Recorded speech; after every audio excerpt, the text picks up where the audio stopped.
Good morning mga katikim! Welcome to my YouTube channel. Please do like, share, and subscribe if you like my videos. Yan, magnilalagang baboy ako guys. Yan, konti lang. And then, pork chop, ipiprito ko lang to. Puro baboy kami ngayon. And ito yung gulay na aking gagamitin sa sabaw. Kumulo na guys yung tubig. Ilagay na natin tong mga buto-buto. Ayan, ilagay ko na. Pakuluan ulit natin.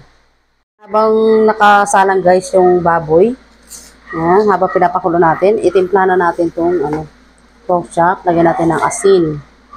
Ayan. Saka paminta.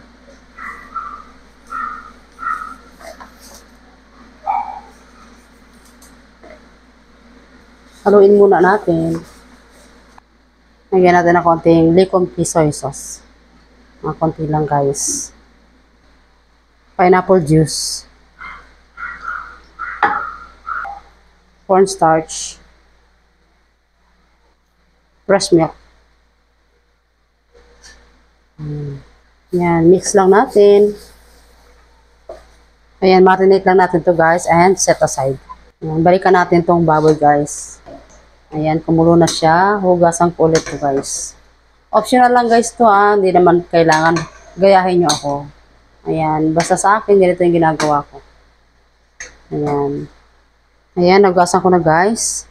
Ibalik natin sa lutuan. Lagay ulit natin dito. Salang natin. Lagyan ng tubig. Ayan, mainit na tubig to guys. Pinakuluan ko. Ayan, pakuluan ulit lang natin to guys.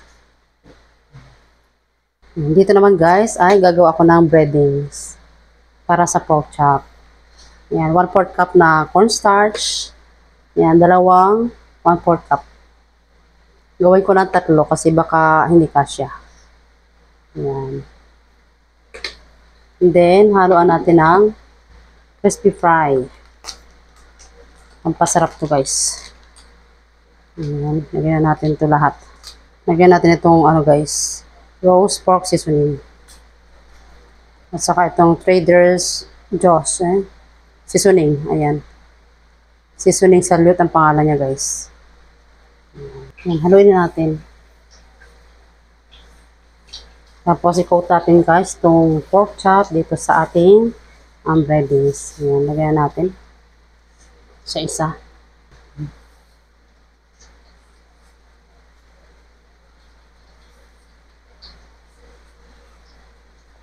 Ayan, balikan muna natin guys itong pork.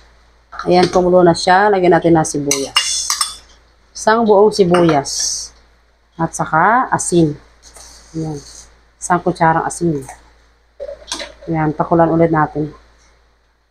Ayan, magprito na tayo ng pork chop. Ayan, medium heat lang to guys. Para hindi masyadong masunog agad yung hindi agad maluto. Ayan. Ayan, maliit yung aking kawali kaya dalawa lang yung kasya. Yan, dito naman guys sa nilagang baboy, lagyan na natin ng isang buong nor beef cubes. Yan, beef cubes guys yung nilalagay ko para mas malasa. At saka paminta na rin. Malambutin lang natin itong karne guys. Medyo malambot na guys yung karneng baboy, lagyan natin itong mais. Yan. Yan, haruin lang natin ito. Lagyan natin sa ilalim para maluto siya.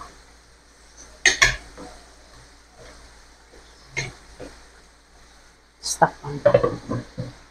Check natin guys kung luto na yung mais. Ayan, pwede na to. Lagyan natin yung patatas at saka carrots.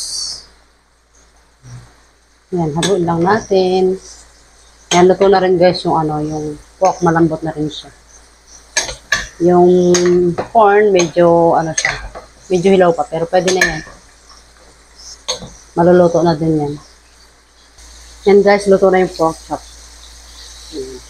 Ayan, check natin guys kung luto na yung mga gulay. Ayan, pwede na tayo maglagay ng mga ibang gulay. Lagyan natin itong bagyo beans. Ayan, haluin lang natin. Parang kakaunti guys yung sabaw ko. Lagyan na rin natin guys yung pechay at saka napa cabbage. Hindi na ako naglagay guys ng repolyo kasi masyado nang marami yung gulay. Yan, haluin lang natin to. Yan, nahalo ko na guys. Wala pa yung gulay guys. Lagyan natin ng sili. Paminta. Pickled mango. Mangoes. Yan. Sarap to guys.